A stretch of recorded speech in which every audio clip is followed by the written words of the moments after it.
Something I appreciate about Unitarian Universalism is that we are open to change.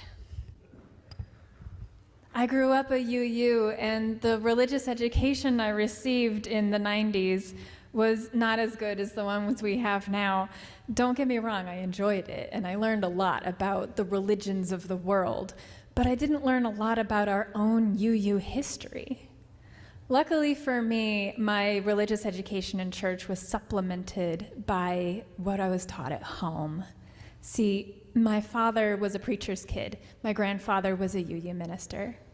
And actually, my grandfather's parents were both Universalists. And his mother was, her great-grandparents were Universalists. So I'm actually a 7th generation Universalist. This is a big deal, right? And a point of pride in my family, and part of my identity growing up. It was really important to me. And my great-grandmother, who was 4th generation, her name was Mary Slaughter. She was from an old Universalist family in Alabama and was not just a small-town girl when she married my great-grandfather, rather. She worked for the Universalist Sunday School Association and was a champion of Universalist religious education throughout the country. She was so well known throughout the Universalist denomination that when she married Clinton Lee Scott, the Universalist minister, he was known as Mary Slaughter's husband, which is saying a lot given the gender dynamics in the 1930s.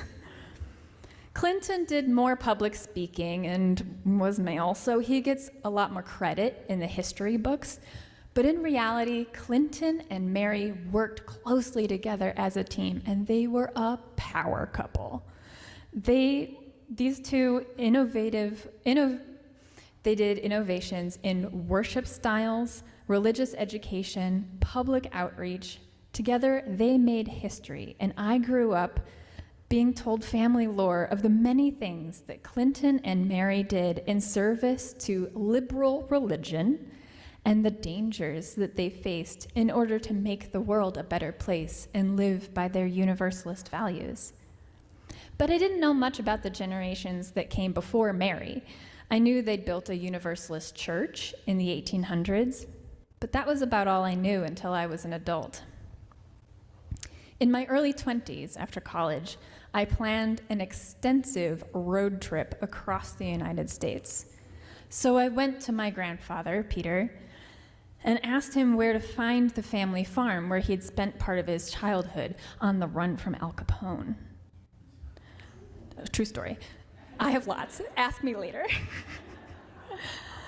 Where was the church that our ancestors had built? And where was the family grave plot that Mary, my great-grandmother, and the rest of the Slaughter family was buried? My grandfather had no specific directions for my journey, just the name of the town with the church at its center. And the graveyard was not by the church, as I had assumed, but he told me it was near where the family farm had been, except this time, instead of the word farm, he used the word plantation, and all of the pieces just slammed together in my brain. White people, Alabama, 1800s, they owned land and they built a church.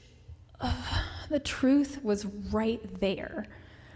But I had never put the pieces together myself, and that made me feel really foolish. I also felt really angry. With all the family stories I'd been told about my religious heritage, how could the massive fact that we were descendants of slaveholders never been said out loud or discussed? While no one had exactly lied, withholding is a form of dishonesty, and I felt betrayed by my immediate family members. I also felt betrayed by my ancestors. How could they enslave people and call themselves Universalists? This did not make sense to me with the religion that I had been raised in. I was outraged by their hypocrisy and appalled by their actions. My road trip became a pilgrimage. I found the little town with the church at its center. I was disappointed to not find any relatives on this trip, but a helpful local did guide my powder blue Prius down the bumpy red dirt roads to the graveyard of my ancestors and then took off.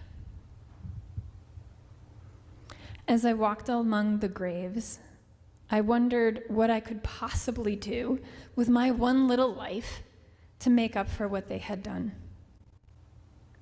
I can't undo the past. Even if I lived 10 lifetimes, I don't feel like I could make up for the evils that they perpetrated. It was January, and I sat in the cold, brown, dry grass, and I prayed and I meditated. I prayed for God to forgive them, and I prayed for God to help me learn to forgive them. And I thought about how very different my life was from theirs, the values that we hold and the actions that we take. But now, more than 10 years later, after that trip, I'm not sure how different our lives actually are. I am not personally holding anyone captive. And looking at the actions of my ancestors in their historical context does not excuse or condone their behavior. But it does help me to understand how supposedly good people are still capable of doing such horrible things. And it helps me from feeling superior. Will my descendants, 150 years from now, be appalled and dismayed by something that I'm doing in my lifetime?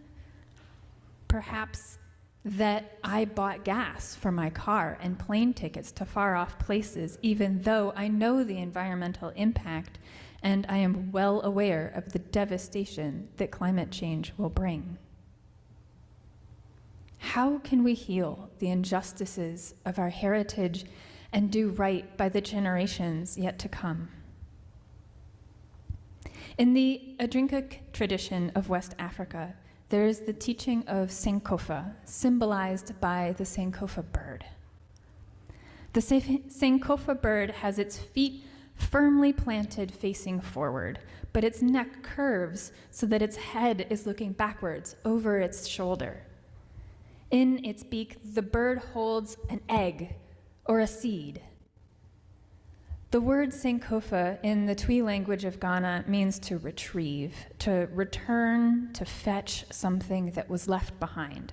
Symbolically, Sankofa means that in order to go forward well, we must look to our past and learn from the difficult things and take the gifts of the past forward into the future. In my first year at seminary, my colleague Vertus Robinson asked me to do a joint service with him about our ancestral ties to slavery. I was scared to share my family history from the pulpit. I was afraid I would somehow tarnish the family name by talking about it. But it was my ancestors who brought shame upon our family by their actions. Talking about it is how we begin to heal.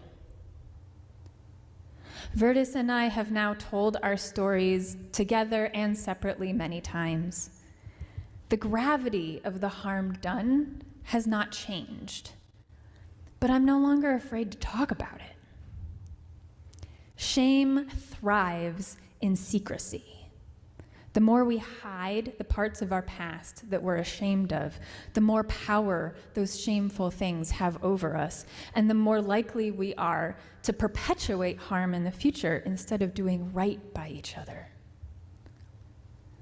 Maybe there are parts of your past that you don't know. Maybe you're afraid to look. Believe me, I get it. This stuff is uncomfortable at best. And our heritage is tied to our identity, our deep understanding of who we are. And so to examine the painful parts of that can be very vulnerable. When I first learned that I'm the descendant of slaveholders, I felt guilty by association, like the very blood in my veins was contaminated by their crimes, and that people would hate me if they found out this family secret. I was afraid that if I talked about it, I would be rejected. But that's not what happened.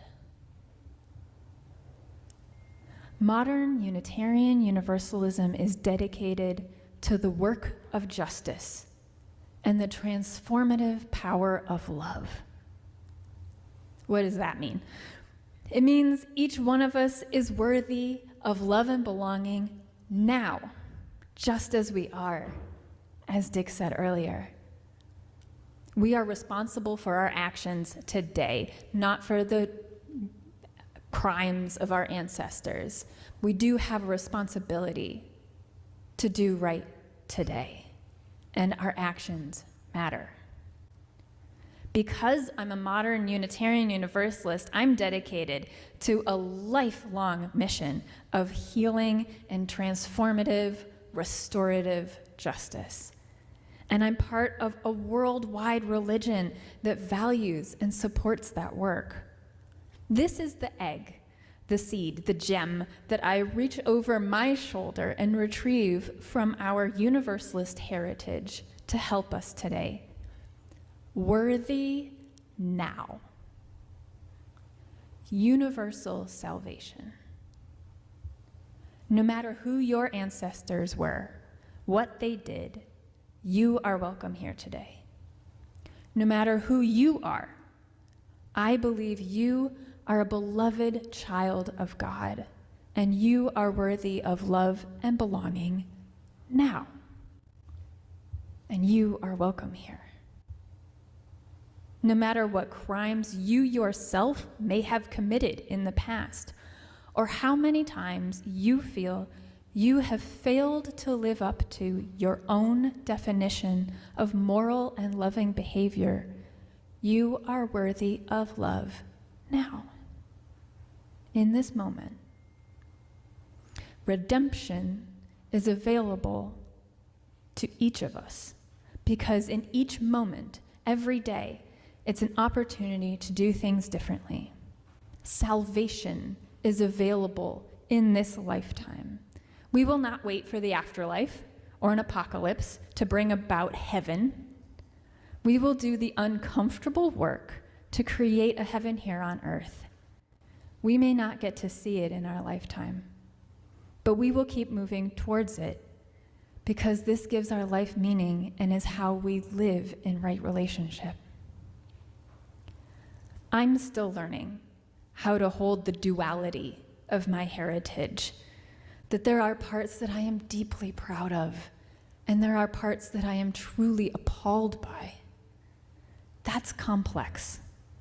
And I'm so grateful to be doing this healing and transformative work alongside you. Whoever you are, wherever you are on your spiritual journey, thank you for joining me here this morning. May our shared faith give you strength for your journey ahead. Blessed be.